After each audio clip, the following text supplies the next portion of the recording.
Hi, everybody. It is New Year's Eve. Happy New Year's! Ooh, twirl those things and yay! Get the fireworks going. Who is feeling that? I never liked New Year's Eve anyway. So, even when I was drinking, I always had to go against the current somehow. But there were New Year's Eve times when I made it a point to stay sober. But then, of course, the day came afterwards.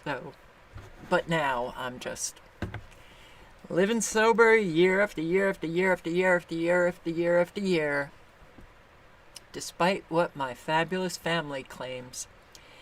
Yeah, so, hello Linty London, OK2, and Andrew Cruz, and Sherry Hughes, thank you very, very much. Who else is in the house? Atina, hello. Donna Davidson, hello. Elizabeth, hello. Cynthia Johnston, thank you very much. Taylor Noose, good evening. Cindy Reinhardt, Amber Eyes, I'm a Skeptic. Oracle 11, hello. Cecilia Amarati, hi. No. No one has to say Happy New Year. No one. I mean, we're as Americans so programmed to just say bullshit. I don't like bullshit. D. Moore, hi. Jay Northrup, Analog Synth Player, Killer Drums, Ezra, The Hypocrite's Matrix. Yeah, hi. Seeking Ye Shall Find Mary Mac.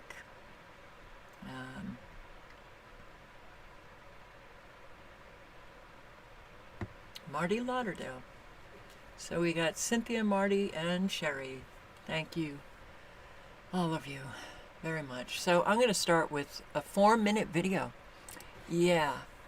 And you should pay careful attention. And I'm going to put the link in the chat. Maybe somebody will circulate it. Here you go. The final goal is to eradicate humanity as we know it. Once you understand the final destination, it becomes much easier to look back and identify the psychological conditioning, the biological tampering, the cultural grooming, and the educational prepping that we have been subjected to for decades in preparation to making us accept a post-human future. It takes a lot of physical and psychological abuse to get an intelligent species like ours to agree to its own extinction. Most, if not all, that has transcended in the last 60 years was designed to get us closer to accepting such a dystopian reality. Whether you care to accept it or not, we live in a hyper-controlled matrix where our perception of reality is meticulously planned, managed, and executed in order to control and steer us in whichever direction they wish. And the direction is a post-human world. For this, they first needed to destabilize, dehumanize, and demoralize humanity through every means possible. The destruction of the nuclear family, children being indoctrinated by the state, abortion, the eradication of God and spirituality from education, life in megacities and away from nature, toxic food, air and water, social media, replacing real human connection and interaction, engineered financial crisis and taxation, endless wars and massive migration, stress, anxiety, depression, drugs and alcohol, constant fear-mongering, moral relativism as the new religion, and I could go on and on about how humanity has been influenced and forced to move away from all the things that give us strength, security, purpose, and meaning. A weak, immoral, disconnected, ignorant, and unhealthy population is an easy target for the next stage, the creation of an entire generation of androgynous beings. Masculinity is under attack psychologically, culturally, and biologically. Women are being replaced in sports, entertainment, and politics by men pretending to be women. And children are being indoctrinated at school to think that gender is a choice. The transgender movement is not a grassroots movement. It comes from the top. It has nothing to do with people's freedom of expression, sexuality, or civil rights. It's an evil psyop with a clear agenda to get us closer to transhumanism by making us question the most fundamental notion of human identity, our gender.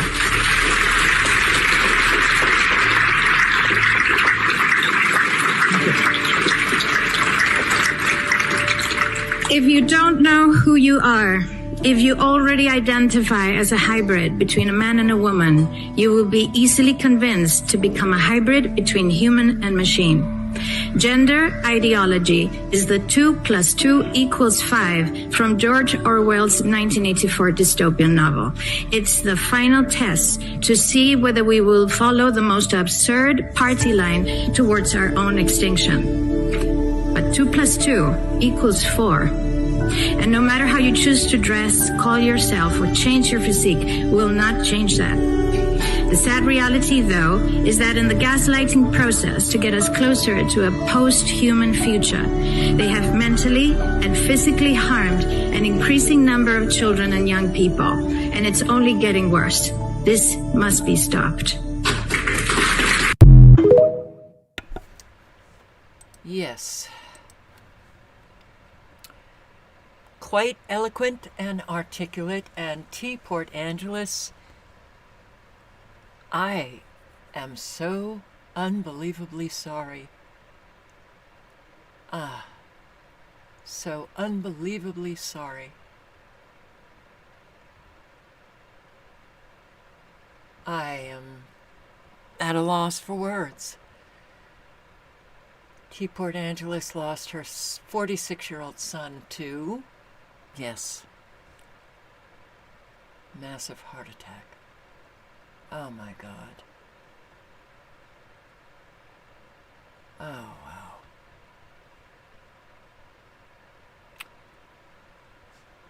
Very sorry.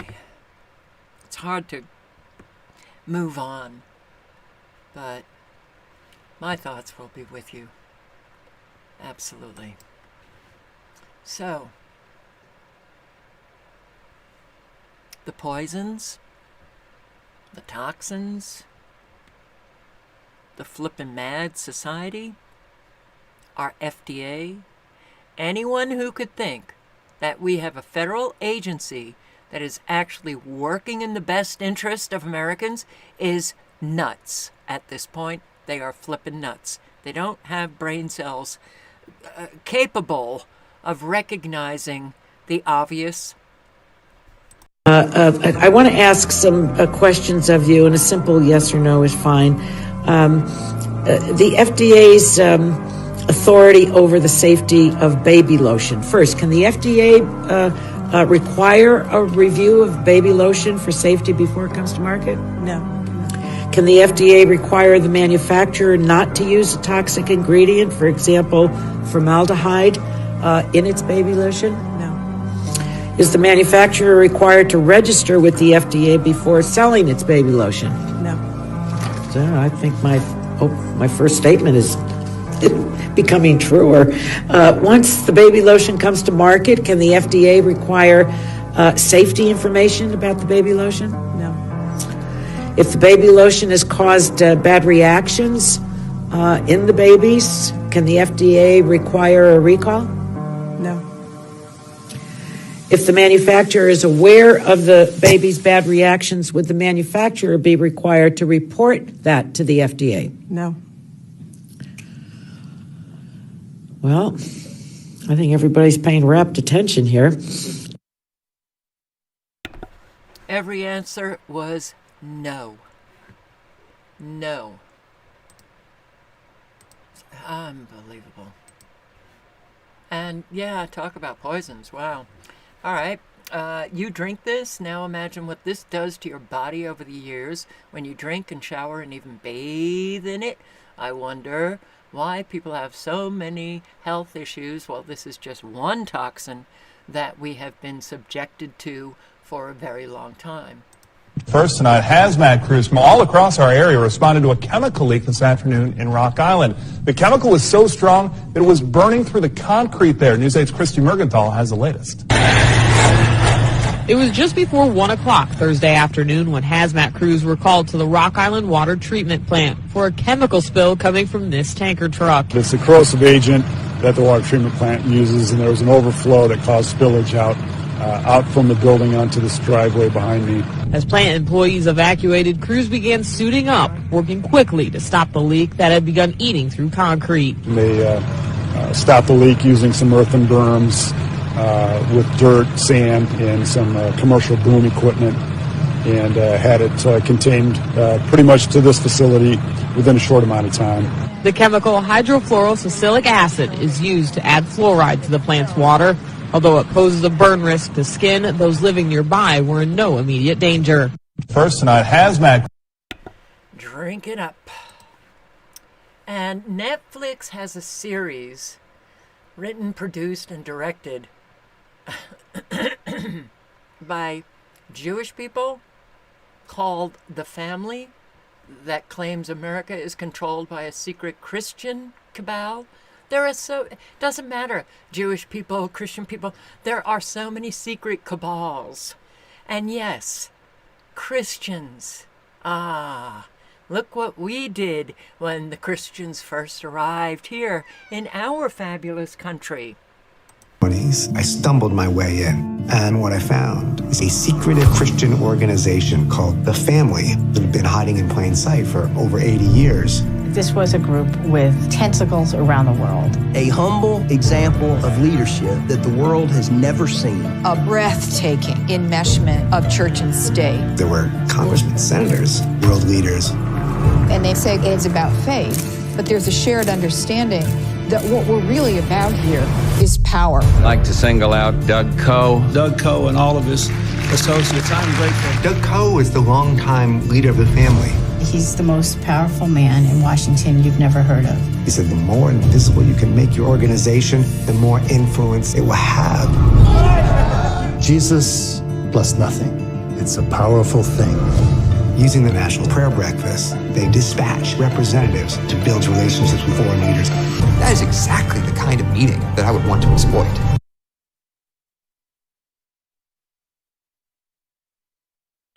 Come on. Why do you do this? For the family, Jesus says you must go to those who are in positions of power. God always uses imperfect vessels to do his perfect work. President Trump's an imperfect vessel.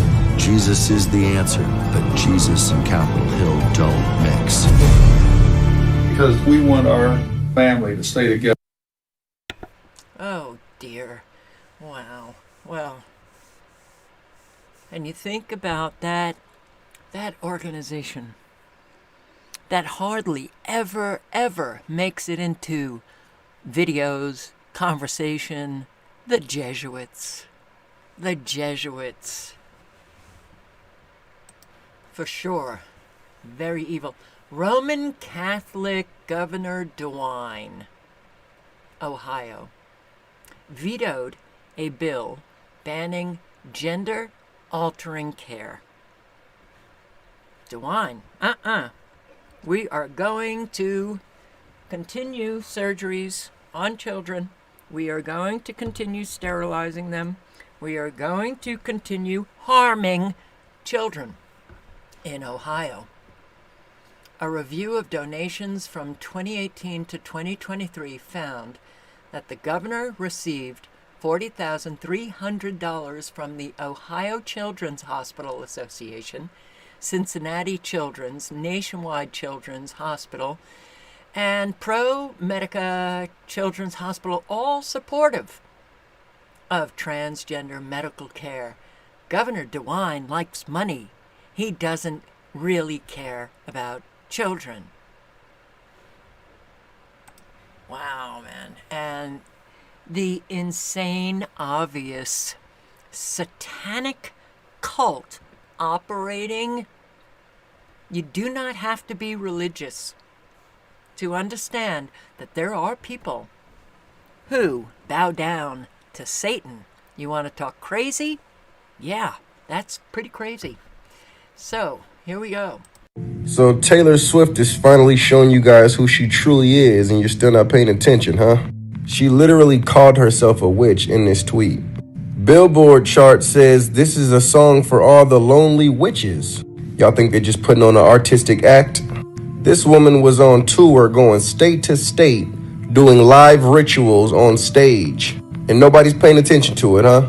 You're that brainwashed. Pitchforks and proof, their receipts and reasons. They're burning all the witches, even if you aren't one. Better light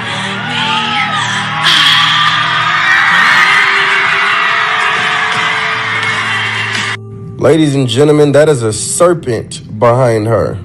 Y'all waking up yet? Last week's sweetheart has turned to this week's witch.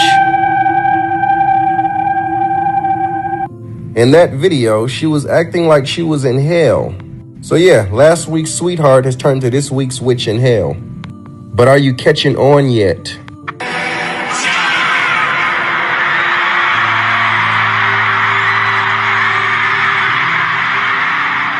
So a witch in front of a serpent. Let's go deeper, ladies and gentlemen. Isn't it interesting that Taylor Swift looks exactly like Zena LaVey? Who is Zena LaVey, you might ask? She's Anton LaVey's daughter. Anton LaVey was the founder of the Satanic Church, and his daughter, Zena LaVey, was a high priestess for Satan. Safe to say she was a witch. Oh, how the resemblance is remarkable. So America's Sweetheart blew up being America's Sweetheart, but now she's trying to make it cool to be a witch. Why is that? Well, I said it before, you do not get this big without certain contracts being signed. They got her right where they wanted her just so they can turn her around so she can manipulate the youth. The kids love Taylor Swift, but instead of being a great role model that she built her fan base off of, now she wants to be a witch. Y'all see the switch? And this isn't something new. Billie Eilish with children, building a fan base with children. Then all of a sudden she made a song called All the Good Girls Go to Hell. Now this is your Billie. Now this is your Billie. And all the brainwash would call it artistic.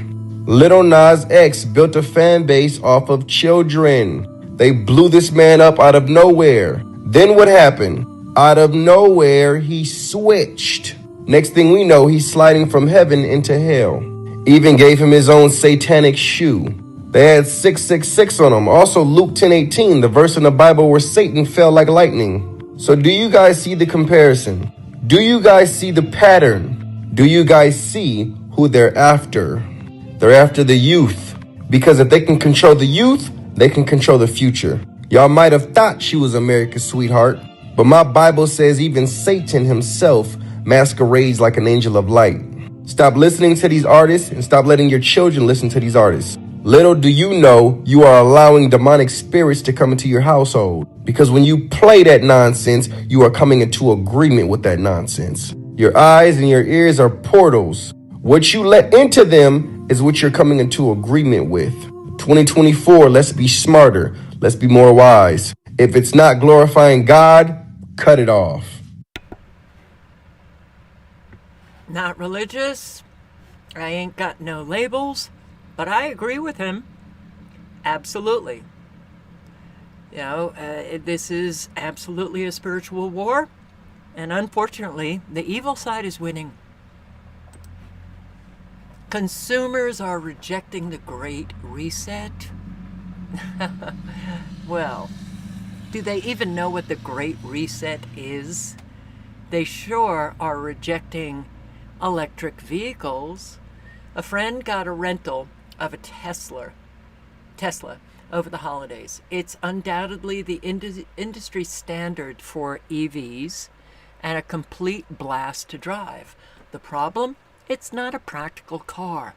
He was driving in the cold and the car was nearly drained after 2 hours. Searching for a charge was no easy task. The first one didn't work. The second one stated it would be charged in 10 hours, which he didn't have. The third one charged in 1 hour, but that was a full hour wasted. His conclusion: this is indeed a glorified golf cart designed to keep you at home and under the thumb of the manufacturer. And this is just a test. The repairs are worse. Keep in mind that this is the best the industry has to offer. Tesla. The other manufacturers of these things make products not nearly as high rated, which is why so many of them are sitting on lots unsold and why orders for the machines are plummeting. The EV craze has peaked already, but they're still going to push it on all of us. Growth in gas cars is now far higher than electrics, flipping a trend from 12 months ago. Finally, consumers are figuring out this is a good second car, provided you're driving in your own town, that you have a hookup at home and can charge it overnight, and you don't suddenly have to go out of town. It's a toy, sometimes a fun one, but not a real car. For that, you need gas. The idea that this car is going to transition the United States to clean energy is absurd. If every car were electric, the grid would crash, and rationing would be the norm. And maybe that's the whole point. You drive only with permission. Nothing about your transportation is within your control. Authorities will decide everything for you. It's a perfect strategy for creating a society of dependence.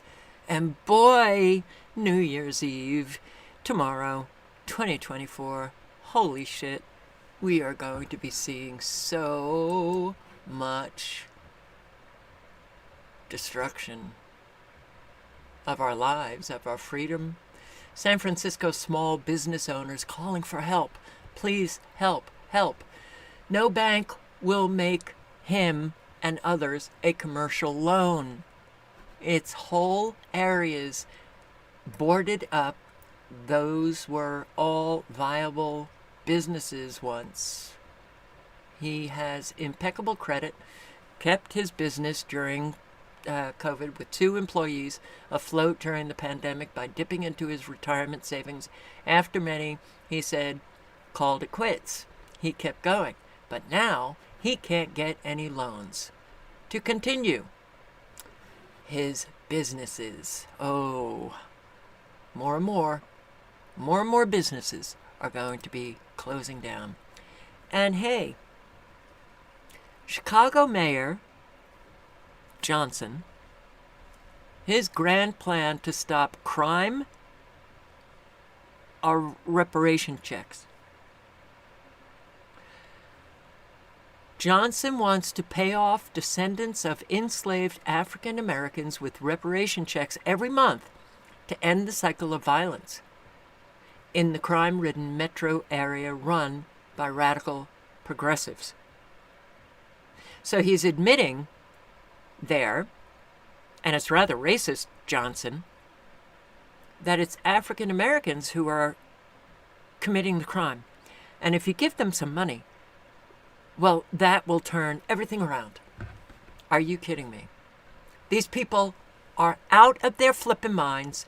They should be run out of office immediately. Johnson acknowledged Chicago was plagued with out-of-control violent crime and declared that the full force of government would solve the crisis. The brilliant idea from the mayor, $500,000 in reparation checks.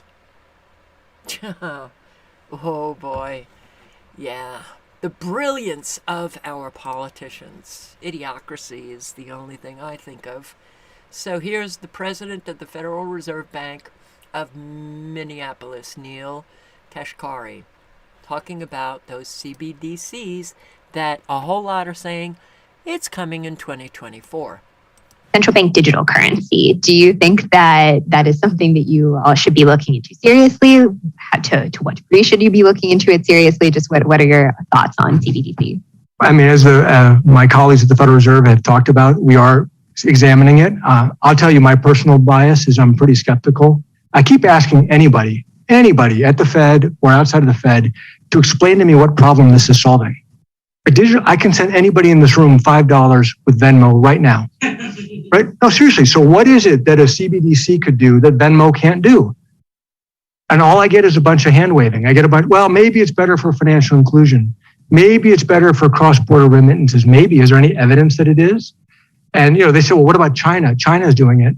Well, I can see why China would do it. If they want to monitor every one of your transactions, you could do that with the central bank digital currency. You can't do that with Venmo. If you want to impose negative interest rates, you could do that with the central bank digital currency. You can't do that with Venmo. And if you want to directly tax customer accounts, you could do that with the central bank digital currency. You can't do that with Venmo. So I get why China would be interested. Why would the American people be for that? But I don't get why you can't do it with Venmo. You can't do it with cash. But you can do it with PayPal and you can do it with Venmo. Why is he saying that? I'm asking you guys for help to understand that. All right, so 2024, man. Woof. And yeah, our military. Ha! Whole lot of war talk coming to our shores by a whole lot of people. And listen to this. So inclusion is a national security imperative. Inclusion is a national security imperative. We fight today, and we are going to fight in the future using brain power. And if that brain, who's going to revolutionize the way we fight in space, we fight in cyber, just happens to be in a trans body, you should want them all serving alongside me. And for your organizations, it's the same way. Those perspectives that we get from a diverse set of individuals, it's been talked about on stage a lot regarding the science behind high-performing teams. We need those perspectives. But it's inclusion that actually drives that. Because you can bring people in, and if they don't feel safe to speak up, if they don't feel safe to bring their full selves to work, you're not going to get the value of the diversity. So for us, it is absolutely critical to drive our future success as an organization and potentially on the battlefield. And I think it's the same way for all of you, because we can't leave that talent that is going to revolutionize the way we do business behind. It sure will revolutionize the military. Is there any other Western country that has their military putting out videos like this, talking about inclusion, talking about transgender, you want them to be serving with you? Any other? Because I haven't seen it. The United States, wow, do we have a lot of this. We're getting nowhere fast. This should scare the shit out of everyone. This is our military? Yeah, okay. And what is this? Reminder, New York Appellate Division has ruled in favor of Governor Kathy Hochul's bill 2013 coming to your home. Tyranny. Every New Yorker should be questioning, how is it that our governor wants to, how is it that she had legislatures draft a bill that allows New Yorkers to be yanked out of their homes even when they're not sick, but should there be a potential of sickness, you get yanked out of your home and sent to a camp. Hello, New Yorkers.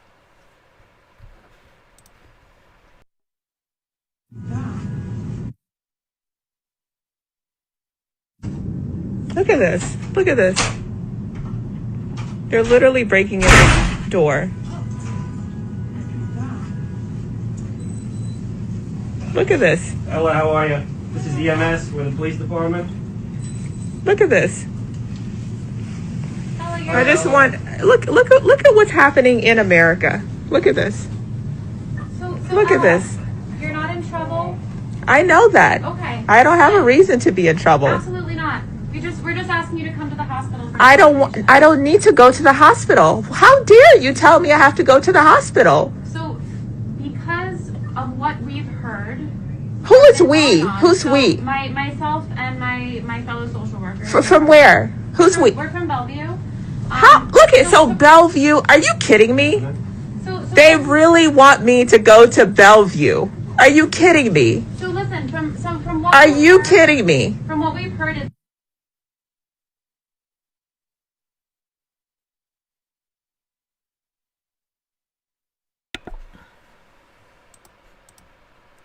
I remember seeing this video, but this was, God, I think during that fabulous pandemic.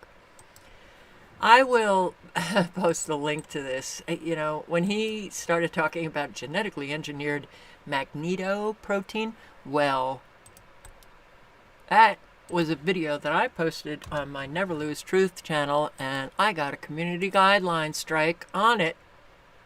So you can listen to it. But yeah, remotely controls brain and behavior. And yeah, there's a lot of people who are not behaving quite right. New at 4:30 and only on Channel 9. I was hitting the back of the head and the front of the head and the side. Just, it was coming from everywhere. This man says he was attacked by a group of middle schoolers on his front porch. I haven't slept at all since it's happened. And neighbors say it's part of a larger issue of students coming into their neighborhood and causing major problems. The help they're now calling for. Neighbors in Lockhart told us they are on edge every day after school during dismissal. Good afternoon. I'm Darlene Jones. And I'm Greg Wormuth. We first reported in May about the issues in this neighborhood, including students getting into fights and damaging property. Today, only Channel 9's Felicia Ashley spoke to a man who says he was actually attacked by some students, and she joins us live in Lockhart now. Felicia, neighbors are fed up, they told you.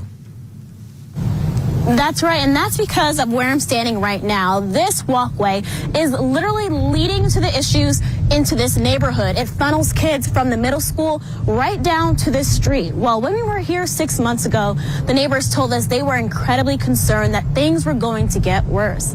Well, on Friday, they told us they did. Take a look at this video.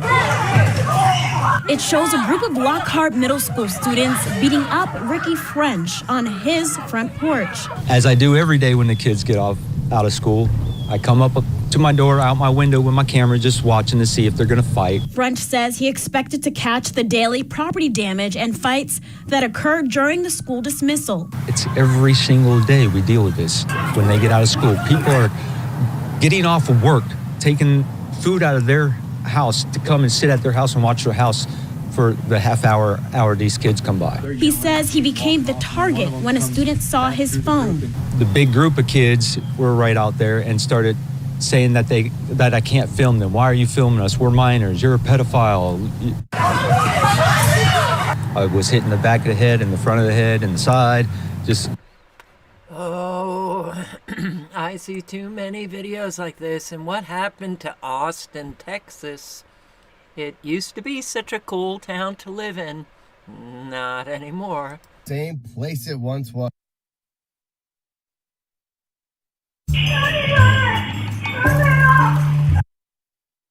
Austin, Texas isn't the same place it once was. A lot of people say this isn't even Texas anymore. The homelessness is so bad, even the most liberal voters have said this crisis is out of control.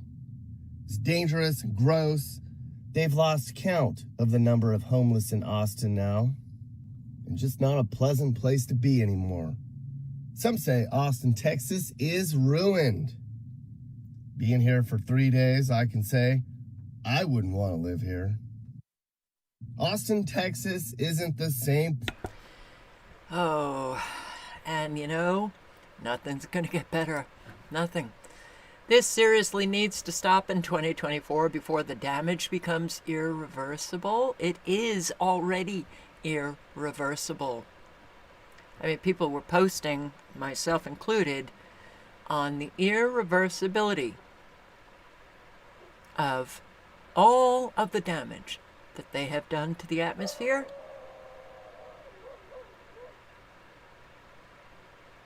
you would have to taper off slowly.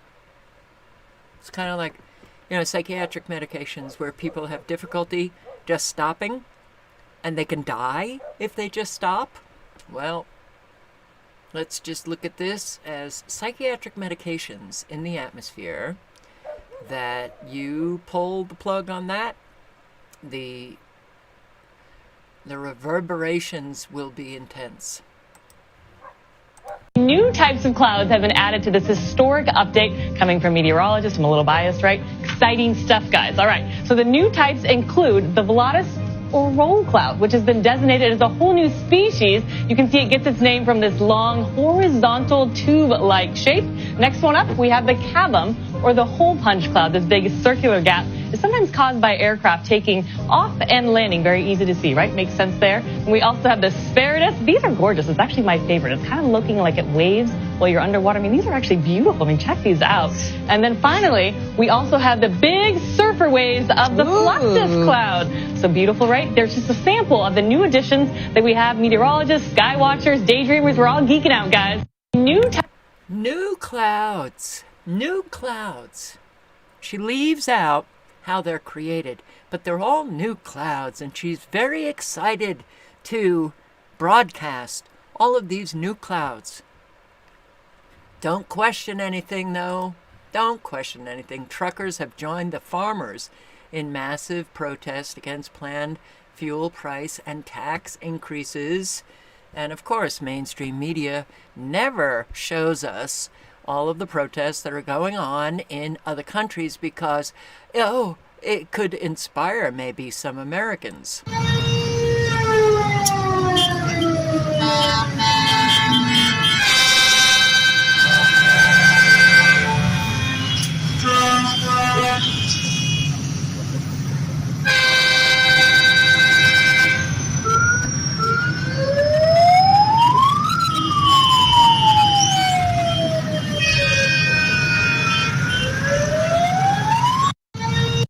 That's a lot. So here, this was sent to me by a subscriber that I'd like to thank. Well, this is coming. This is Saudi Arabia, but I'm sure they're going to develop these in other countries. NEOM is open for business. The new future being built in Saudi Arabia to redefine business, livability, and conservation. Environmental, social, and governance is at the heart of everything we do. Our special economic zone is almost the size of Belgium and sits at the crossroads of 3 continents, providing a new destination for global trade and investment. Progress is rapid with large-scale investment, best in the world talent onboarding every day, and construction gaining pace exponentially. The Line, our city of the future, is moving forwards fast, as is our Center for Advanced and Clean Industries, Oxygen, the luxury island destination, Sindala, and the mountains of Neom at Trojena. There are already 3,000 plus NEOM employees here from more than 90 countries, as well as more than 60,000 construction workers. Major infrastructure projects like roads, utilities, and a hospital are already built in NEOM. Some $2 billion will be invested into the port of NEOM, and the first container terminal will open in 2025. We are owned and supported by Saudi Arabia's Public Investment Fund. We have raised $6.1 billion of financing to build the world's largest green hydrogen plant to produce green ammonia at scale in 2026 through NEOM Green Hydrogen Company, a joint venture with Air Products and Aquapower, and one of the biggest social infrastructure public-private partnerships globally, will see $5.6 billion invested into building 10 residential communities to house 95,000 people. NEOM will offer the best international standards in relation to tax, the regulatory environment, and commercial law. With access to 13% of world trade flowing through the nearby Red Sea and 40% of the globe being within a 6-hour flight. Nobody has done this before. That's why it's special. A new economic model and a beacon of change that will benefit generations to come.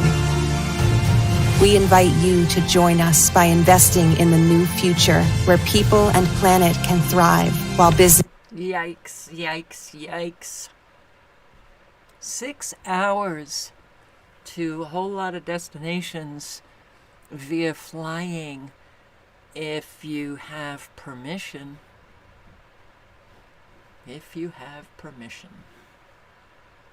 So, we have a cargo ship burning lithium-ion batteries off the coast of Alaska. They don't want it to come any closer because, well, it's, they have to protect the safety of the environment and the people. Lithium, that's another fabulous green energy that perhaps we shouldn't be using. A large cargo ship with a fire in its hold is being kept 2 miles offshore of an Alaska port as a precaution while efforts are undertaken to extinguish the flames, but they're having a difficult time, of course, extinguishing the flames. Apparently it's been there for 3 days. It's from Vietnam, and it was on its way to San Diego.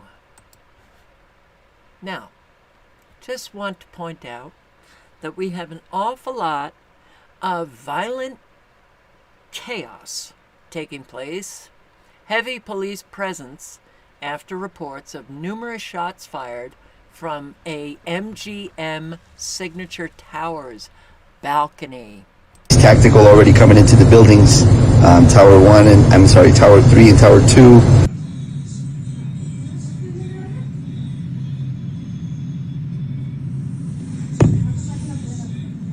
Las Vegas, Nevada. What else do we have? We have Torrance, California. Del Amo Mall is on high alert as police are in riot gear with hundreds of teens planning to loot and destroy storefronts. They got the information on social media. How do you like your country?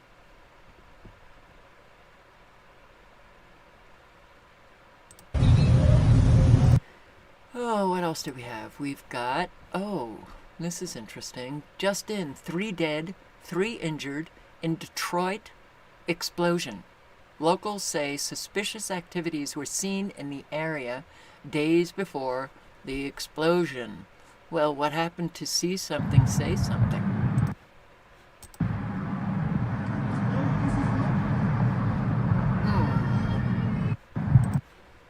Well, what is this? Officers just confirmed gunshots were just fired from that MGM Signature Tower. Okay. Yeah, and here is the official video summary of 2023 from Raw Alerts. Let's just play a few minutes of it. I will link below. It is a 10-minute and 13-second video of 2023 Raw Alerts. And boy, yeah, again, 2024 is going to make 2023 look like a walk in the park. Per hour. This is a tornado emergency for parts of South Harris County. If you are in the path of this circulation, you've got to seek shelter.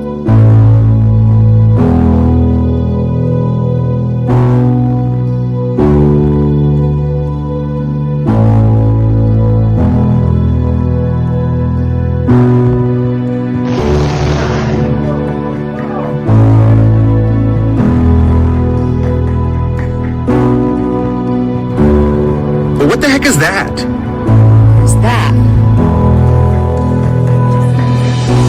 Look at those. those flames. Let me be very, very clear.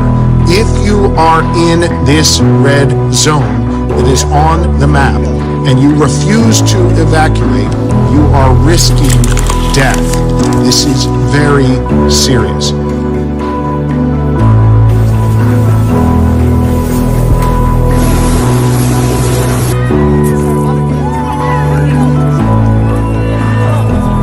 About Biden not showing up, you showing up before he did.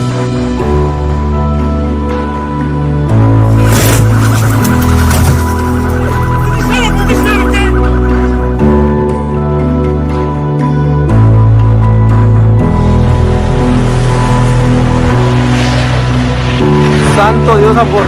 Santo Dios, Santo Dios.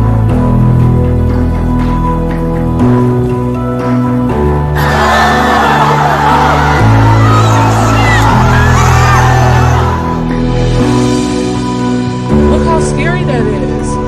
And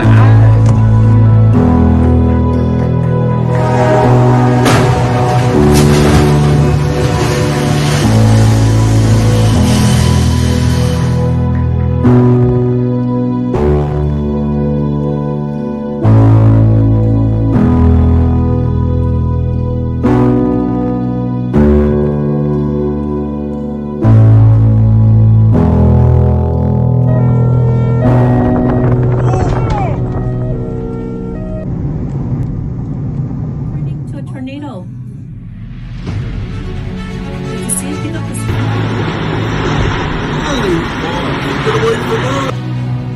Look at all these cars that were damaged.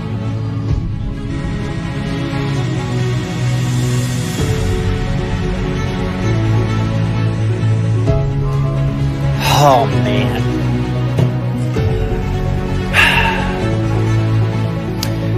Dear Jesus, please help them. Amen.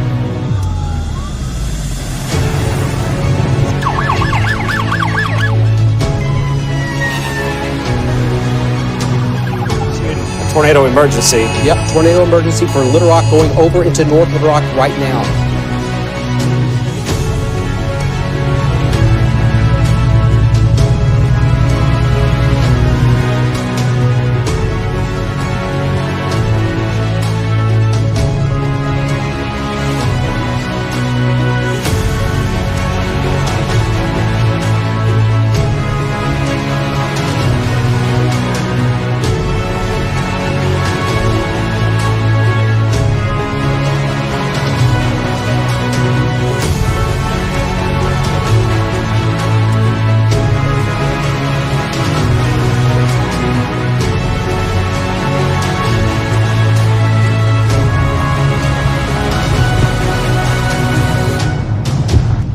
I mean, that is rough right there.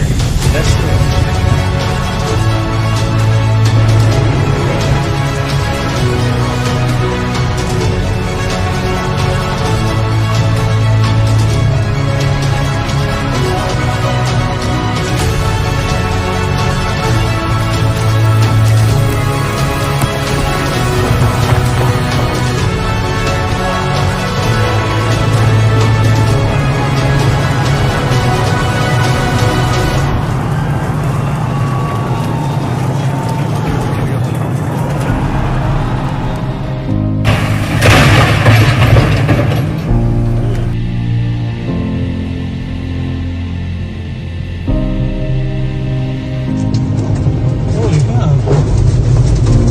It's like right in front of. Oh my God.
other scenarios.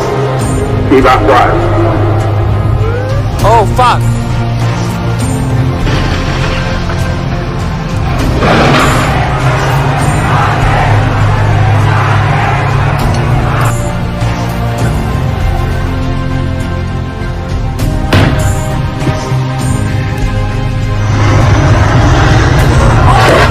Oh my God!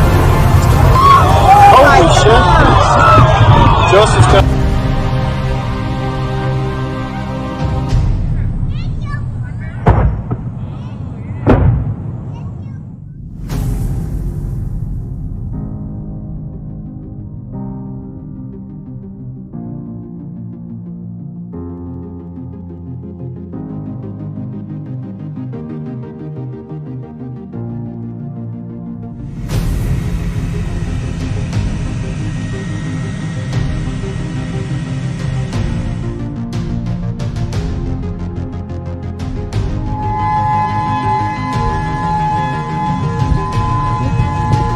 Another fire in Kaanapali.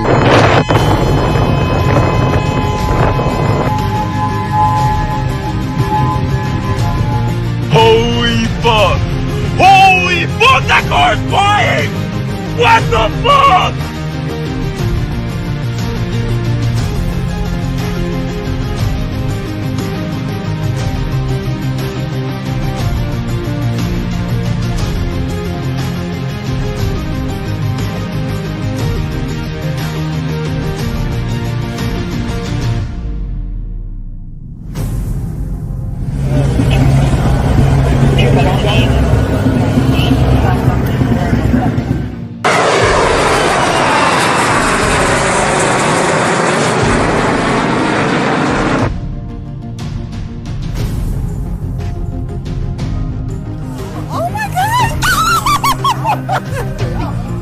Oh my God!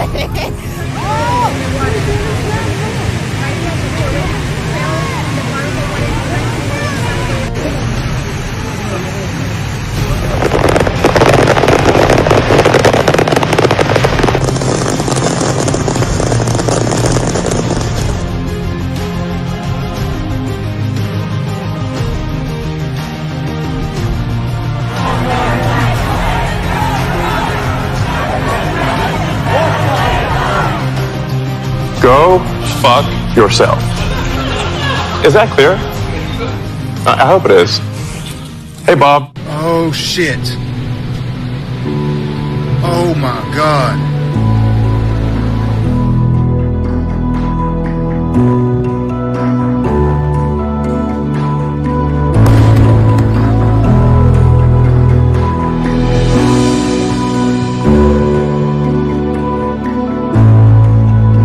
And just think, that was just a small glimpse of 2023. Then think, 2024, oh, do they have a lot in store? So I did see Brian's comment. He's run out of gas. He's in Arkansas. And I'm just wondering if anybody can help him out. He apparently needs money for gas. If anybody can, if he has Venmo, I don't know Venmo, but a Venmo might be a way to help him out. Or said he has a gas can, but I'm wondering if he's far away from a gas station. So clearly, Brian, we need more information. All right, so per an internal alert sent out by Border Patrol's Tucson, Arizona sector intel unit, some illegal immigrants from Guinea are using fraudulent, altered passports to change their age and masquerade as unaccompanied minors in an effort to get into the United States. The notice says agents have seen an influx of these fraudulent Guinea passports. It warns them on what to look out for and advises that any passports issued in the Guinea municipality of Conakry after June 2023 are most likely fraudulent or altered. Hundreds of adult men from Guinea have been crossing illegally into Tucson sector every day. Every day. Here, Hernando. I tour the American Replacement Center as we expose the lies of the federal, state, and city governments. Right here reporting from San Antonio. Our borders are open. Joe Biden will lie to you and tell you that our borders are closed. We see it right here. The border is completely open. There are hundreds upon hundreds of illegal immigrants here in San Antonio. Not only that, we found out today that about one full busload on hours arriving here in San Antonio, and this facility that the city of San Antonio is running is where people come to then buy or to get free plane tickets, free bus tickets, to then be shipped to destinations across the country. Denver is a popular one apparently. And that's probably because it's a sanctuary city, I think. Maybe that's why. You know what's crazy? I was up there. I was truck driving up there. I say around last year. I don't know how heavy it was last year, but I'm assuming the immigration crisis was a little bit kind of heavy last year. Denver was kind of run down, man, and it was pretty insane. And right now, you feel it here. You walk around and it's like. Dude, it's like you see two different classes all the time, everywhere. It's insane, man. We're getting to a point where shit's about to hit the fan, and the system is overflowing hard, and you could. Yes, it is, and I will link below to this because it goes on for another 4 minutes.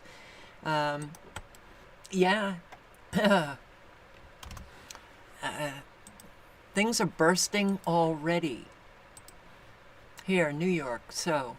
Breaking news, a migrant bus from Texas was pulled over by New Jersey law enforcement. Unclear if the bus was taken at the Port Authority. A small army of NYPD officers gather and are looking for migrant buses to come in after the New York City Mayor Adams' executive order, which they're doing the same thing in Chicago, which is stating that they're going to be arresting the bus drivers in these charter buses or fining them astronomical fines if they come in with more migrants. But they're getting around all of that because they're flying migrants in. They ship them off to like suburbs, and then they're taking public transportation, all at the taxpayer's expense, into the cities. Yet again, California has devalued the benefits of American citizenship. Recently, Gavin Newsom decided to sign a bill into law that would provide all migrants in California with free health care. This is absolute nonsense. Why should any immigrant go through the proper channels to become a citizen when they can just go to California and gain all the same rights that citizens have? Who cares if you're a veteran? California says. Who cares if you're a taxpaying citizen? Who cares if you're an immigrant who waited years to become a citizen? California is setting itself up to become the next New York City. It's setting itself up to endure a wave of migrants who come there to take advantage of their socialist policies. What a shame. I'm Armstrong Williams, live from Wilmington, North Carolina. Yet again, California has devalued. Oh, you know, Americans, hey, we're so demoralized that we just bend over and take it. It's amazing. Shocking exclusive video from today on the Tohono reservation in Arizona, where 600 plus illegals from Mexico have been abandoned by the cartel and Biden over the past 2 days. Apparently, only illegals from Africa, the Middle East, and Asia matter to Democrats. And actually, the breakdown in all of the migrants on what's the site? I can't remember the name of the site, but they were saying that very few Mexicans are coming across the border. So I was actually surprised to see this.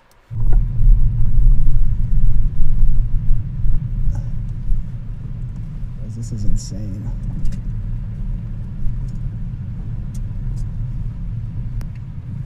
second stop today. We're just in Lukeville. Absolutely overrun there.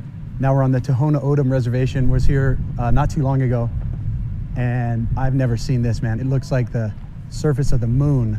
Destruction that's happening here is out of control. They are absolutely destroying this land. ¿De dónde son? México. ¿A dónde vas en Estados Unidos? Huh? Kentucky? Utah. México. ¿A dónde vas en Estados Unidos? Dallas, Carolina? Okay. ¿Cuántos días aquí? Hoy? ¿O 2 días? Wow. 5 meses aquí? No tenemos comida ni agua. Yeah. So they have no food, they have no water. This has been going on for 2 days. And where was this? This is in Arizona. Okay. Yeah. Well, I will post the link to this and you can listen to all of the interviews that he has with those who are camped out and bringing a lot of destruction, actually, to this reservation because they're chopping down all of the wood that they can find to create fires for warmth because, wow, it gets really cold in Arizona. It's amazing. It feels like somebody flips the switch the minute the sun goes down. Boom. It feels like a drop of 20 degrees immediately. And then it just continues to go down. So here we have, again, this in, I believe, Arizona.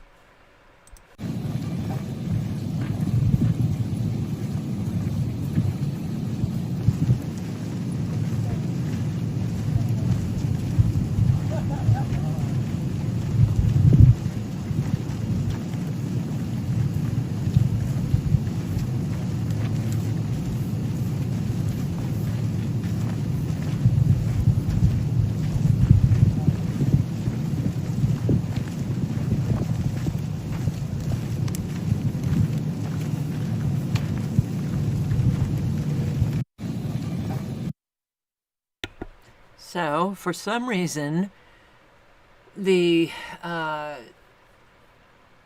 Africans, those from Africa, or African countries, are coming into Arizona. China is going into California. And the Venezuelans, etc., from Central and South America are going into Texas.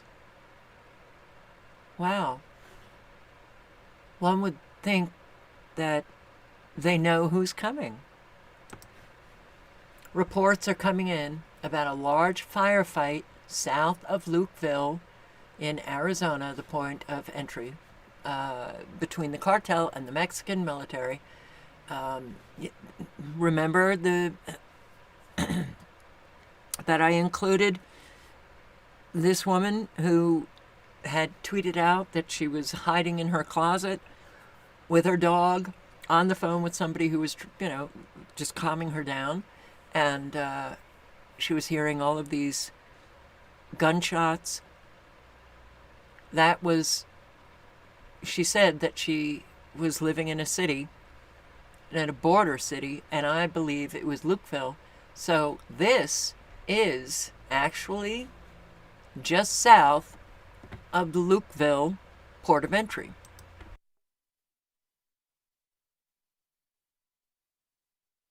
So a car on fire and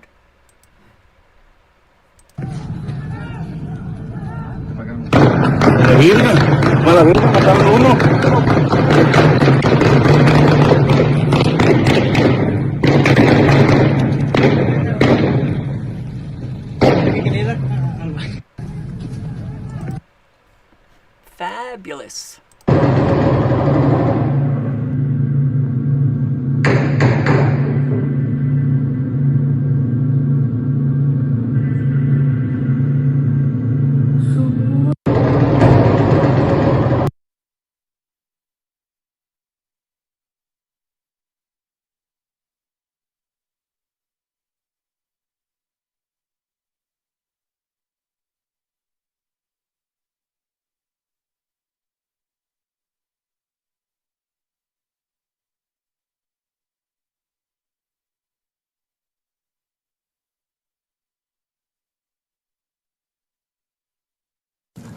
This is not your average hike through the Organ Pipe Cactus National Monument. It's a group of 50 migrants who illegally crossed the U.S. border. An overwhelmed Border Patrol doesn't have the manpower to arrest them after they've crossed. ¿Cuántos horas llevan aquí en el muro? Toda la noche. All night long? 12 horas. 12 hours. So they walk.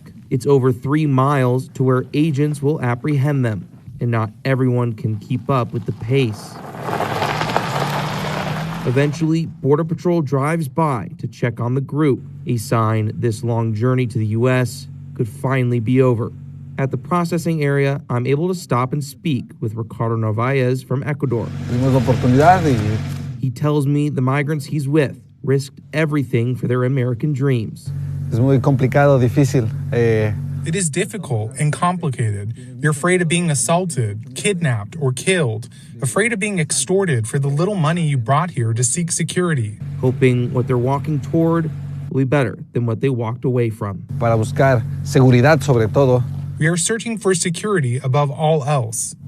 The migrants now will wait here for Border Patrol to come and do their initial processing, then transport them in buses to other sector stations.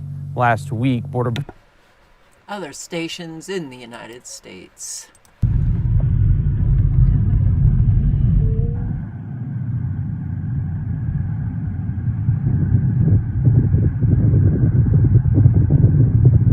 Right after loading up at the International Bridge, they come over here to this giant facility.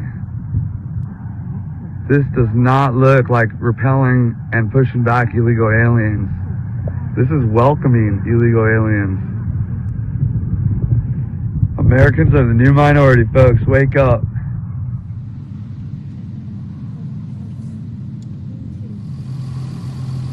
That's a huge migrant camp.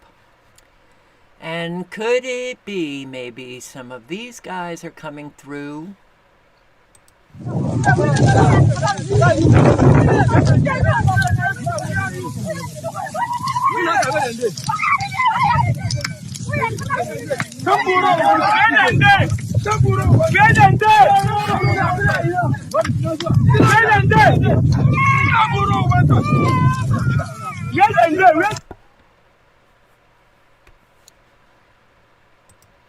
Could be.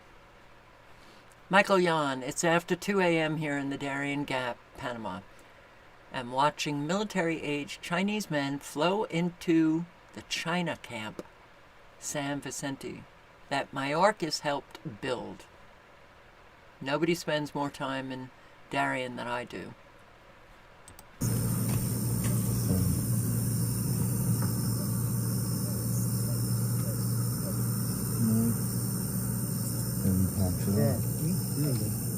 Hello. Hello. Do you speak English? Oh, Fujian. Huh? Fujian? Mandarin. No Fujian. Oh, Mandarin. Chinese. All right.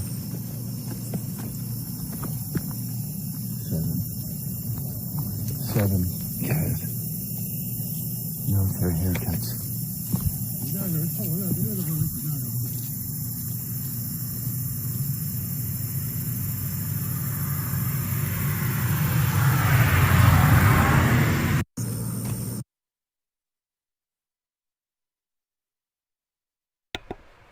And Lara Logan tweeted out, "This is what Bernie Sanders' spokesman meant when he said the days of milk white America are over."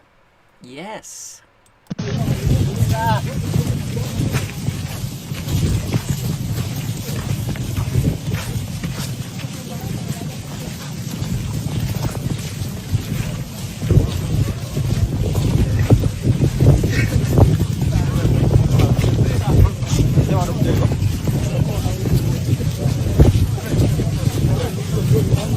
Yeah, quite true.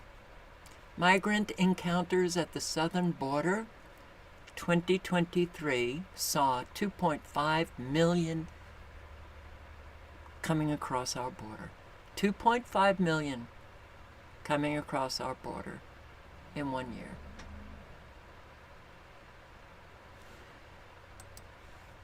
and Michael Schneider has this giant hordes of illegal immigrants are being brought into the United States just in time for the societal meltdown of 2024. Just in time. And it's all very purposeful. Are they trying to destroy our nation on purpose? I wonder who could possibly even ask that question, because it's quite obvious that that is what is taking place at a time when our economic problems are rapidly progressing.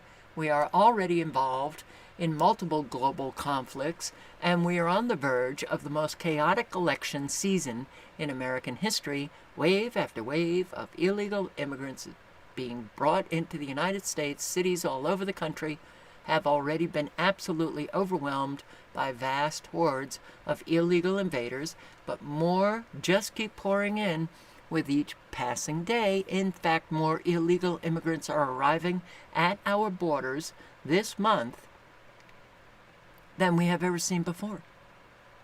But I played that video, Mayorkas, last year. May of 2023 actually said the border is closed.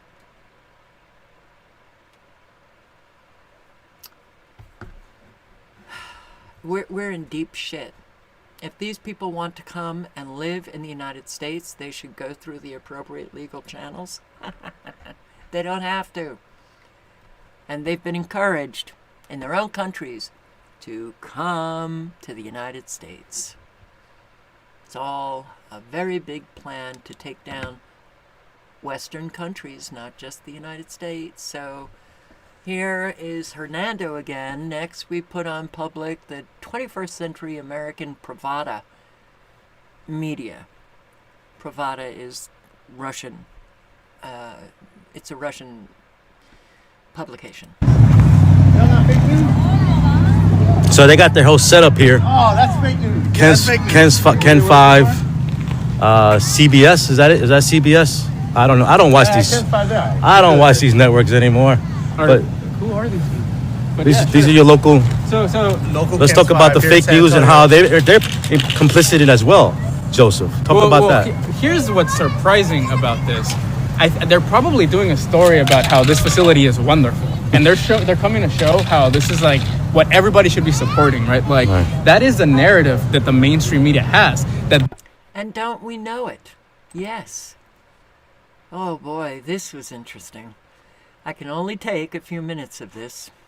Exclusive interview with the Archbishop of New York, Cardinal Timothy Dolan. She spoke with His Eminence about the migrant crisis in his city and how His Eminence. Talk about sickening. Catholic Charities helps those in need. Cardinal Dolan, let me ask you about what's going on here in New York. We talk all the time on this program about what's going on with immigration. Yeah. Mayor Adams has complained the city is absolutely overwhelmed. I know the Catholic Charities do not take a side. You're helping people. Thank you. Regardless, you're trying your best to help people. And for that, it's just wonderful. And I know the world thanks you. I hope so. But for America, 8 to 10 million people, new people coming here, I mean, we're overwhelmed. And people are questioning why the administration is not acknowledging an open border. You've reached out to President Biden, haven't you? And those are very legitimate questions. So sometimes the Catholic Church gets caricatured as saying, oh, the church is saying, bring them all in. No, the church believes in safe, secure borders. The church believes we need a very sane, prudent, workable approach to immigration. And we don't. So I don't blame anybody for saying we got a big mess here. This isn't working. There is a political, economic, safety side to this, which I think we can debate, and which I think we need to even talk about and be loud about. And I am too. I criticize our policy, but we also need to say, okay, that having been said, that this needs fixing and healing, we also have the imperative of caring for those who are in need. And there's an awful lot of Americans in need that get no care, not even any compassion. So, yeah, Catholic Charities is one of those organizations that are deliberately bringing in an awful lot of these illegal immigrants. And he's lying. He's lying. Oh boy. How could His Eminence be lying? Very easy for a whole lot of religious types. And here, and this I came across today, which is rather funny. Margaret Thatcher. Those who are genuine refugees, and that is determined again by the United Nations, will not be returned. Those who are illegal immigrants will be returned. And it is customary international law for countries to receive their own immigrants back into their country. And if his right honourable gentleman is suggesting that we ever get to a position when you cannot return illegal immigrants to their country of origin, then he's proposing international chaos. Isn't it interesting? This border crisis, this border issue, never has been resolved. Certainly not in the UK, not in the US. Easy resolution, very easy. You enforce immigration law. So why didn't they? For decades and decades, it is one of the issues that is always played to the American people. Republicans, Democrats don't do anything.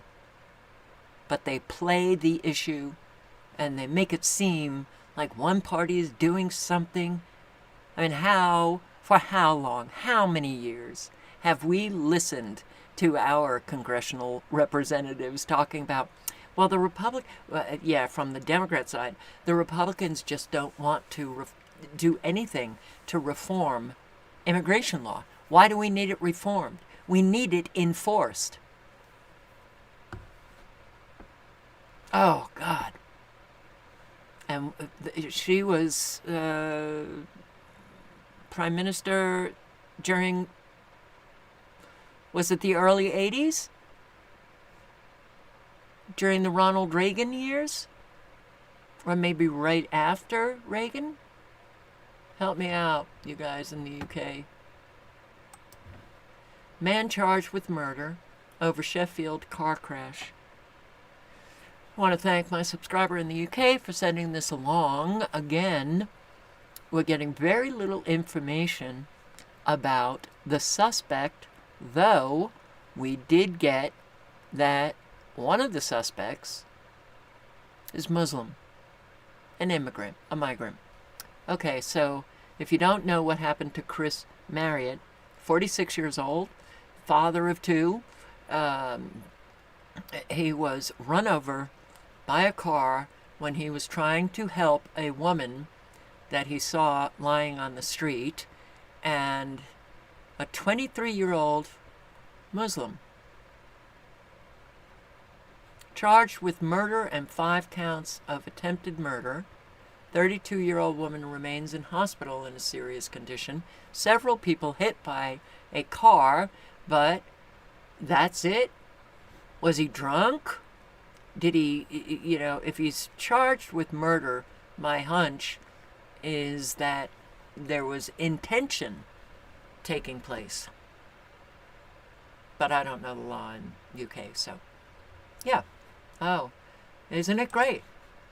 England, terrifying Muslim plot to control UK Labour.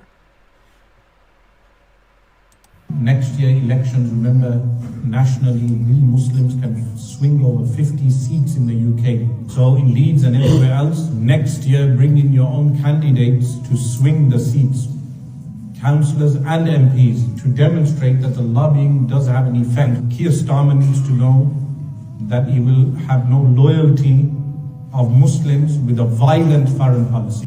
Next year elections, remember, nationally, we Muslims can swing over 50. They are taking over. Italy, a brave man confronts migrants filming themselves intimidating women. What's going on, dude? Why are you doing that?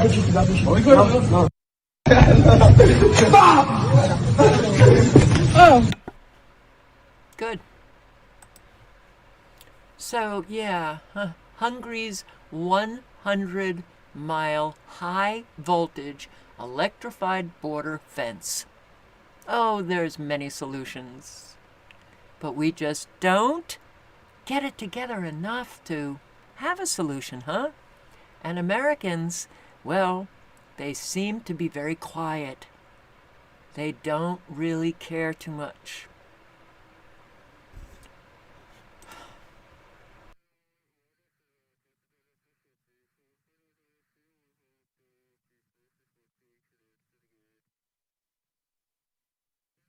So there are countries that say, no.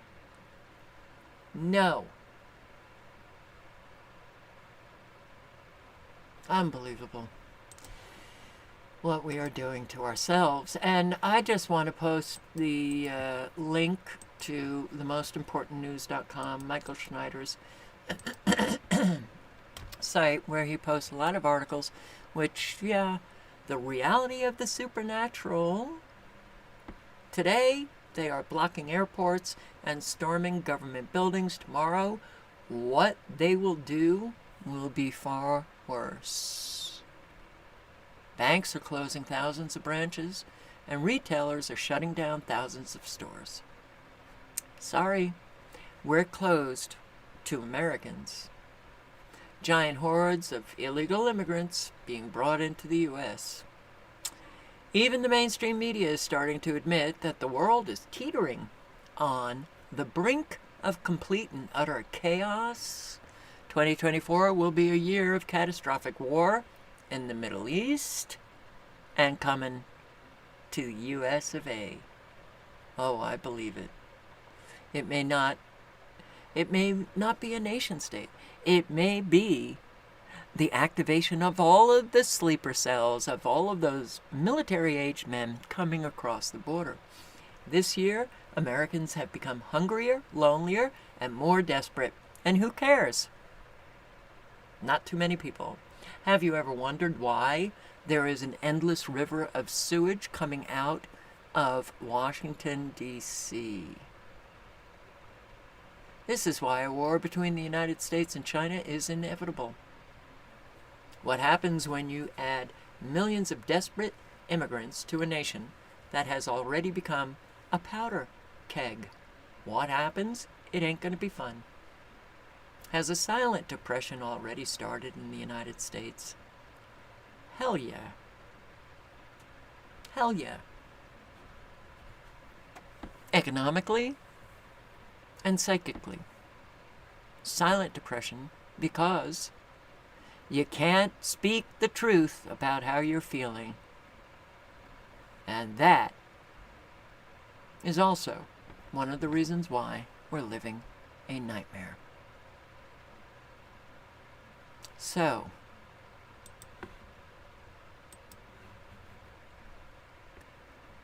oh boy. Israel. Palestine. Here, just outside the old city of Hebron in the occupied West Bank. Before the 7th of October, local Palestinians say their movement, their rights were greatly restricted in the city. And after the war started in October, it only became much worse. So, for example, this street that they used to be able to use is now forbidden. They cannot use it except for an hour in the morning and an hour at night.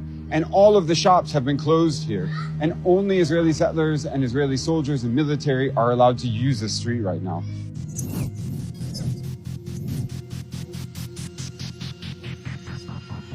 تشرح لي انه كيف وين عايشين المستوطنين وين عايشين الفلسطينيين يعني هون. هذا انا هاي بيتي. هاي في البيت الجنبي هذا اللي استولوا عليه. ايوه هون جنب الجيش هذا المستوطن في قلبه. وهذه كلها قريات 4 اللي حوالينا. احنا وياه يعني انا شو بيصيرني بينه وبينه هي الشارع فيش بينه وبينه 100 متر. هو بياخذ حريته بيروح وبيجي زي ما بده. اولادهم بيلعبوا زي ما بدهم على الشارع انا اولادي محشرين في البيت. يعني هاي بنتي انت شو بدها تطلع هي بدها تطلع من البيت. يقدرش يطلع قبل الساعة 4. يعني أنا اليوم طالع من بيتي طلعت الساعة 7 بقدرش أخش بيتي، هي بيني وبين الشارع البيتي بالشارع، ما أنا أخش على بيتي إلا بعد الساعة 4. معي ساعة من 4 ل5 أخش على بيتي. As a foreigner, I was able to walk around while people actually from here weren't. When it reached 4 o'clock, there was finally a sign of life from Palestinians. But some were still struggling to do the simplest of tasks. سيارة ابن ابني بدي يحملني، مش قادرة امشي تعبانة، حتى حمل الاغراض هدول. هي حبيبي قول لي لا، طب انت هي الساعة 4 مفتوح التجول. قال لا روحي هيك تحت. وين اروح تحت؟ رجلي بيوجعوني. واحد طلع حاملة هي هذا وهذا وهذا. شو رح تعملي؟ ايش رح تعملي هلا؟ هاي شو بدي اعمل؟ قلت لها يرضى عليك يرضى عليك الله يرضى عليك. هذا بص خدك الثاني الله يساعدنا يحل مشكلتنا يا الله.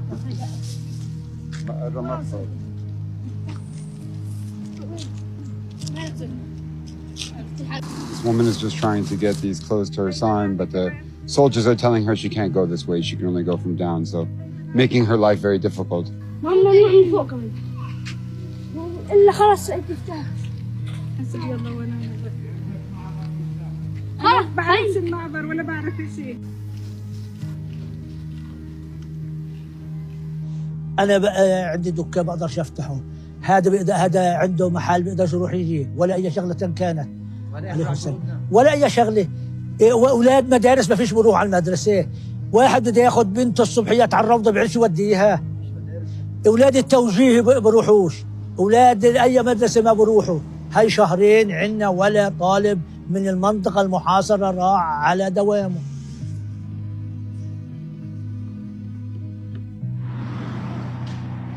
It's just about 5 o'clock, and all the Palestinians we just saw who had this 1 hour to move around, to go to their homes, to handle whatever they needed to take care of, have now pretty much all gone home, because when the clock strikes 5, the curfew starts, and in this neighborhood, this part of Hebron, they are not able to be outside at all.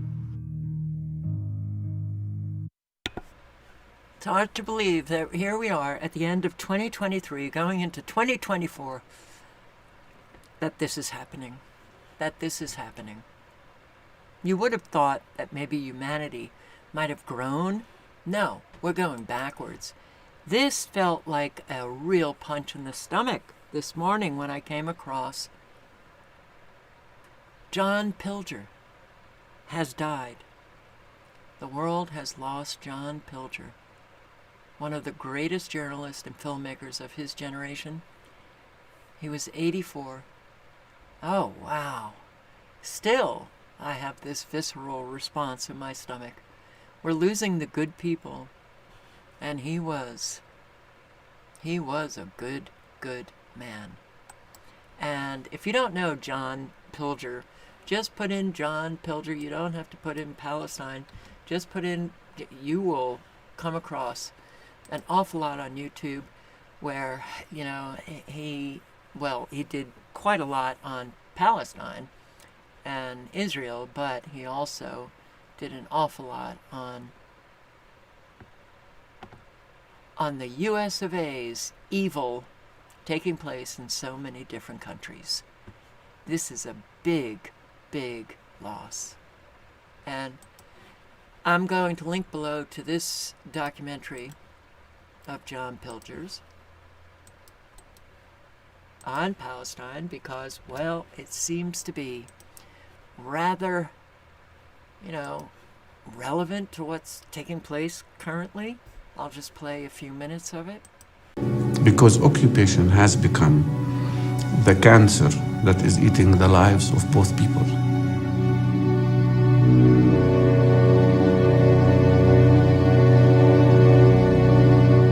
What the occupation did for us, it reduced us into animals in a way that sometimes I'm ashamed to say that I'm in Israel. This is, a huge bluff of the Israeli establishment that every, criticism of its policy is anti-Semitism.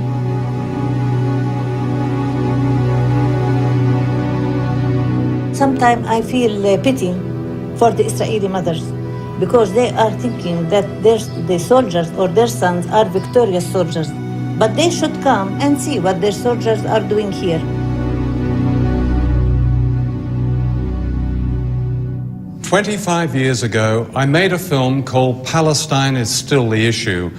It was about a nation of people, the Palestinians, forced off their land and later subjected to a military occupation by Israel. An occupation condemned by the United Nations and almost every country in the world, including Britain. But Israel is backed by a very powerful friend, the United States. So in 25 years, if we're to speak of the great injustice here, nothing has changed. What has changed is that the Palestinians have fought back. Stateless and humiliated for so long, they've risen up against Israel's huge military machine, although they themselves have no army, no tanks, no American planes and gunships or missiles. Some have committed desperate acts of terror, like suicide bombing. But for Palestinians, the overriding routine terror, day after day, has been the ruthless control of almost every aspect of their lives, as if they live in an open prison. This film is about the Palestinians and a group of courageous Israelis united in the oldest human struggle to be free.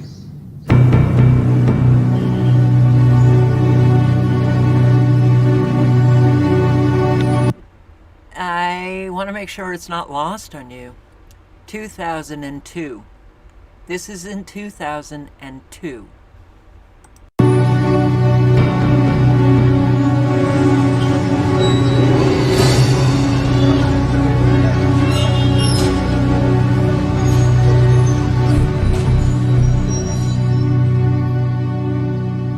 Last April, troops and tanks of the Israeli army attacked Ramallah and other towns in occupied Palestine. This was reported as an incursion to stop terrorism. In fact, it was also an attack on civilian life, on schools, offices, clinics, theaters, radio stations. This systematic vandalism is typical of one of the longest military occupations in modern times. Even the Culture Ministry was destroyed. The director, Liana Badri, a distinguished novelist and filmmaker, showed me the devastation shortly after it had happened. This is the administration room. We had a lot of files here. Yeah. You can see that everything were broken. It was the best place in the ministry. I mean, what you did here was promote projects for Palestinian culture, basically. Filmmaking, projects for children. Exhibitions, book exhibitions, painters exhibitions, festivals, dance, folklore. We had a lot of projects. Now we don't have anything to begin. We don't have computers, equipment, furniture, and we have this feeling of humiliation. The smell is awful, isn't it? Look at this. Smell is awful, yes. This is a bag of shit, and there's shit smeared all over the photocopier. Two. So they just ate and bags of shit defecated here. in the same place. Yes, and putting them on the photocopy, putting shit everywhere, even on the walls.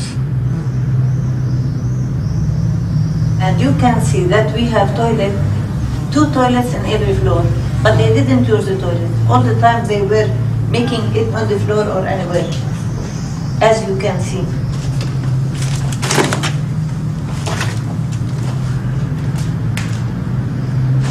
We have a look in this room in here. Good grief. Look at this. These are children's drawings, aren't they? Yes. This is the room specialized for children's work, children's paintings and children's culture, and to encourage them to paint, to let them express themselves, to make competition, writing competitions. But you can see how they destroyed everything. They don't respect anything. They just want to come and destroy, and this is the systematic terrorism of the Israeli state. For the Palestinians, this cultural vandalism means a deliberate intention to destroy them as a nation. The heart of the conflict here is a struggle for land, for the hills and valleys of Palestine, for precious water and fertile soil. During the early 20th century, the great majority of the population of Palestine were Palestinian Arabs. In 1948, Israel was founded in the shadow of the Holocaust. For the Palestinians, this meant the loss of 78% of their country. Today, they are seeking only the remaining 22% of their homeland. For 35 years, that homeland has been dominated by Israel. In 1987, the Palestinians rose up in what they call Intifada. History will surely call it a war of national liberation. They fought mainly with slingshots against tanks and planes, and they were put down with this kind of brutality. Israeli soldiers deliberately breaking the bones of prisoners. Some of the soldiers later insisted they were carrying out official Israeli policy.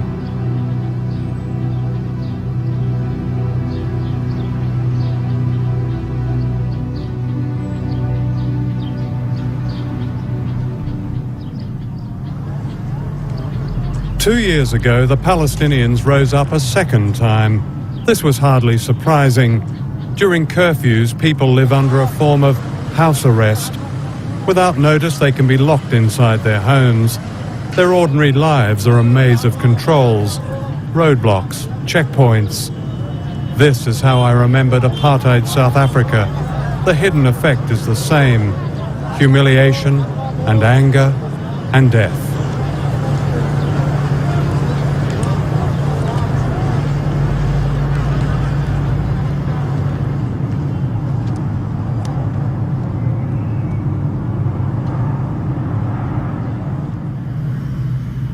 This Palestinian woman knows how devastating the impact of checkpoints can be.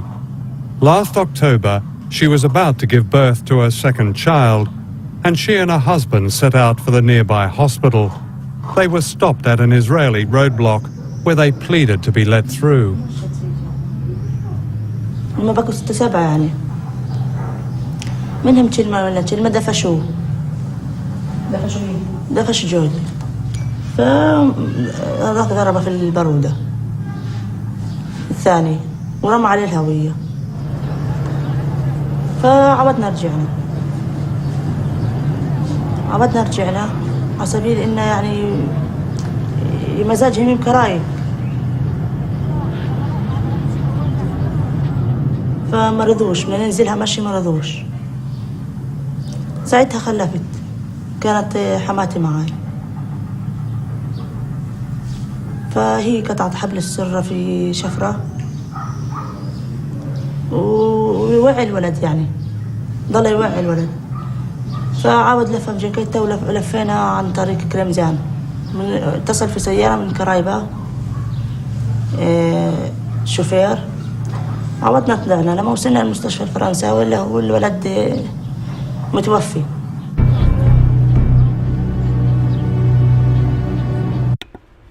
It is a very, very, very good documentary, so I'm going to put the link in again.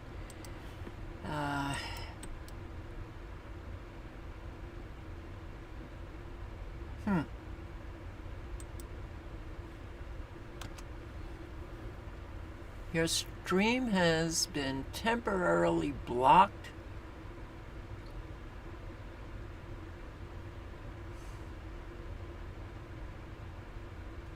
Can anybody hear me?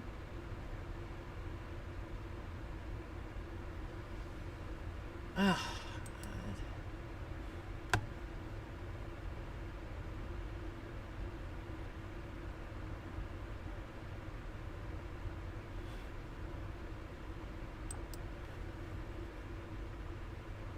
I guess nobody can hear me.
So, can you hear me now?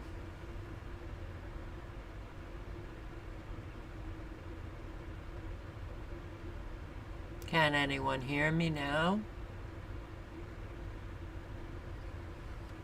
Oh, God. Great.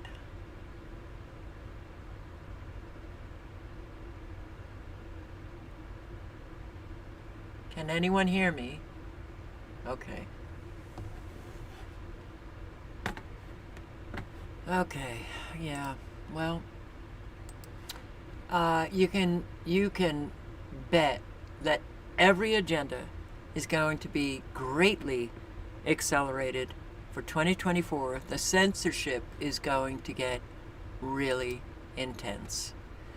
So for New York City, Times Square, the New Year's Eve celebration, a whole lot of protests are taking place. والشهيد حبيب الله والشهيد حبيب الله يا شهيد ارتاح ارتاح يا شهيد ارتاح ارتاح احنا نواصل الكفاح احنا نواصل الكفاح يا شهيد ارتاح ارتاح يا شهيد ارتاح ارتاح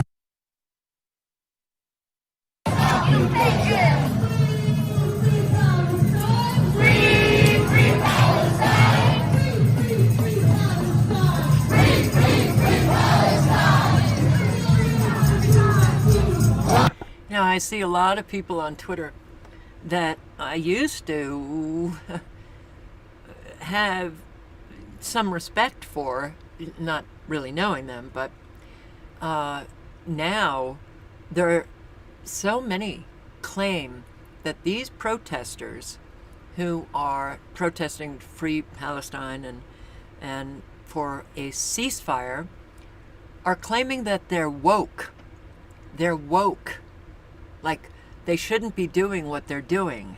They're judging them as like these woke activists, which is really shocking to me. Pro-Palestinian protesters in France turn violent.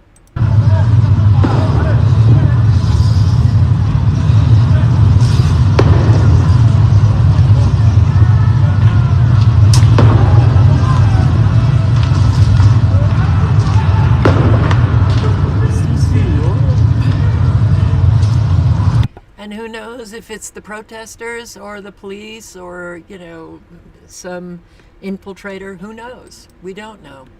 Large Israeli airstrikes on southern Lebanon.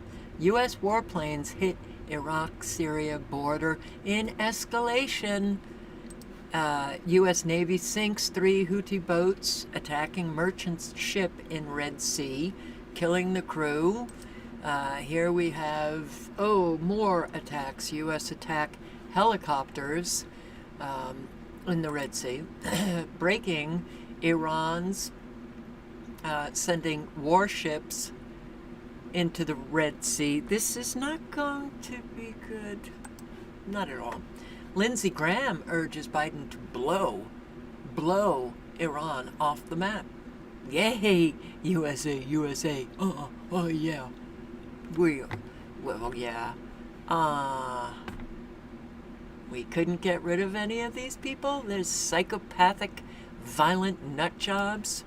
Lebanon has declared war against Israel. I have not been able to verify that, but it would not be surprising. Hezbollah and Israel clash, displaced thousands of Christians in South Lebanon. Up to 90% of the population of southern Lebanon's Christian villages have left their homes since October, seeking safety from daily rocket fire exchanged on the Israel-Lebanon border. IDF strikes Lebanon after Hezbollah rocket fire and after the target of the airport in Syria in Aleppo. So things are not looking very good. But fortunately, we do have people doing whatever it is that they can. In Dearborn, Michigan,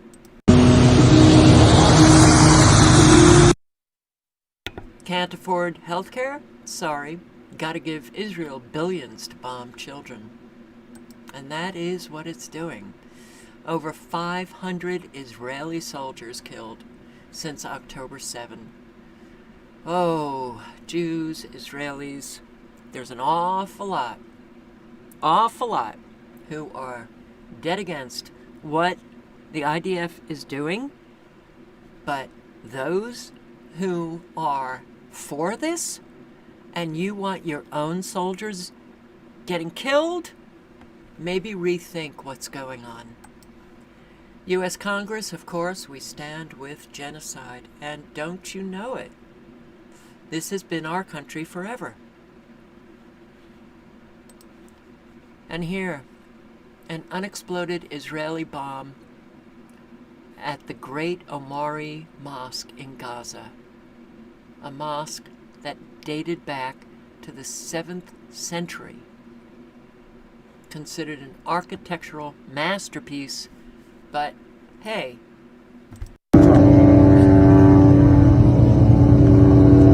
يعني هذه أحد الصواريخ التي أطلقت على المسجد العمري، المسجد الأعرق والأقدم في قطاع غزة. يعني محاولة لمحو أثارنا ومحو ماضينا.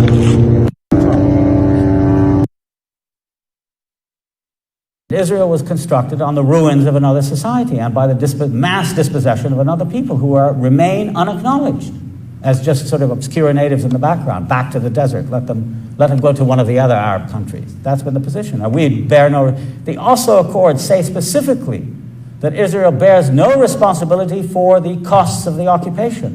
This after 20 years, 26 years of military occupation, no responsibility.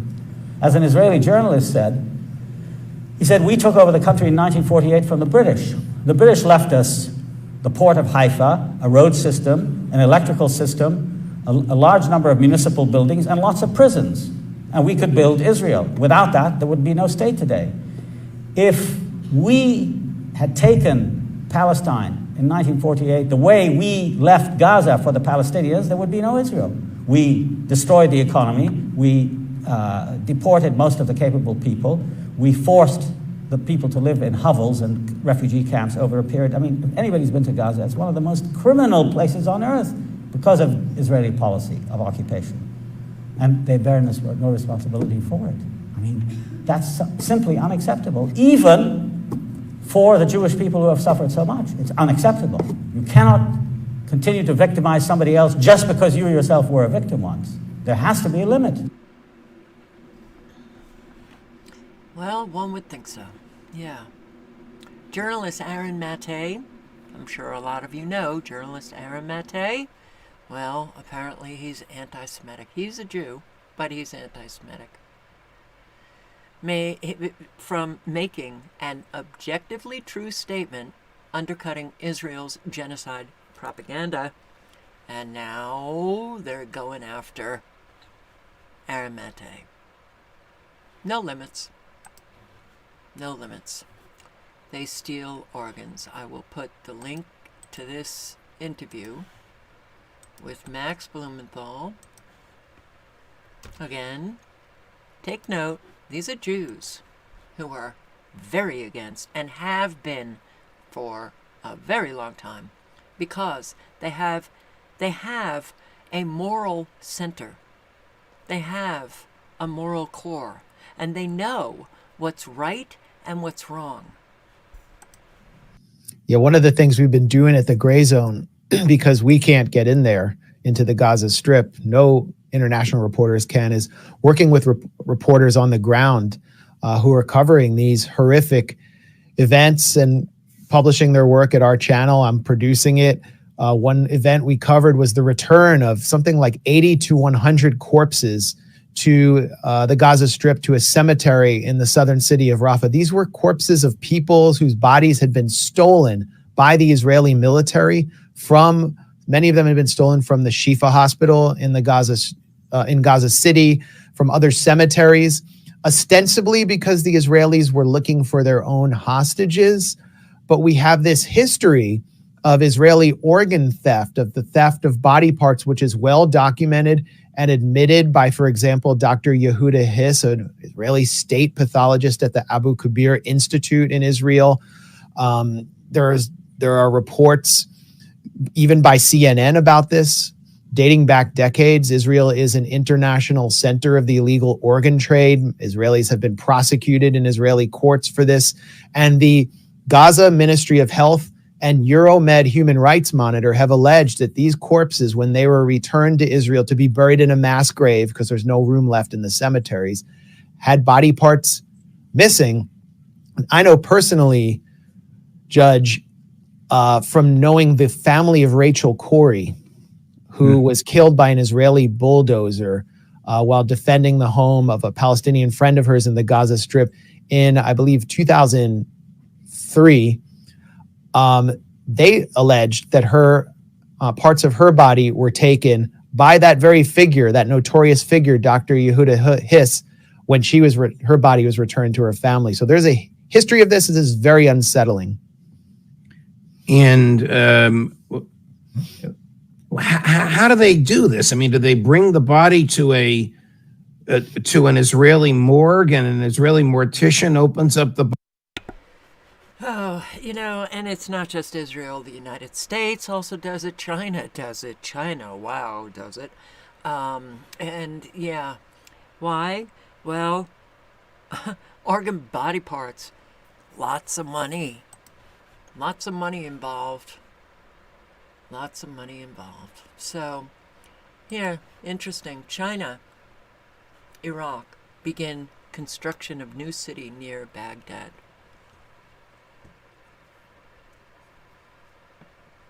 Don't you think, well, we were bringing democracy, to the Iraqis, and we also claim that we were building up, their infrastructure. This is, what they claim when they destroy all of these countries. And we're lied to outright, and we never do it. So now China gets involved with Iraq. Do you see how the power is shifting? And it's really shifting away from the United States and Israel. Big time. That leaves us very vulnerable to getting attacked, which is what they want. So, 2024, I'm sorry to say, nothing is going to get better. Everything is going to get a whole lot worse. I really hope that all of you guys are doing what you can to help those in need, because there's a lot of people in need. A lot of people who are suffering every single day. In your communities, I hope that you're working on yourself to, establish yourself as a trustworthy human being in your relationships with family, with friends, with neighbors, with those community members. Because if you're not doing anything to work on yourself and change yourself, then you are absolutely complicit with the evil that is taking place. It is essential. It is the only possible way that we can manifest anything differently. And if you can, manifest that in your own life and be a power of example to those around you, no. Are we going to bring in world peace? No. But you don't want to be part of all of this evil that is taking place. So, be the change that you want to see.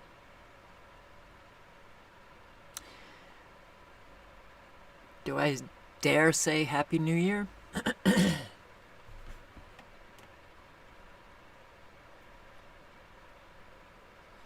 I will say be safe. Be safe. And good night and good luck. Thank you for showing up. Hope to see you tomorrow night. Ciao, guys.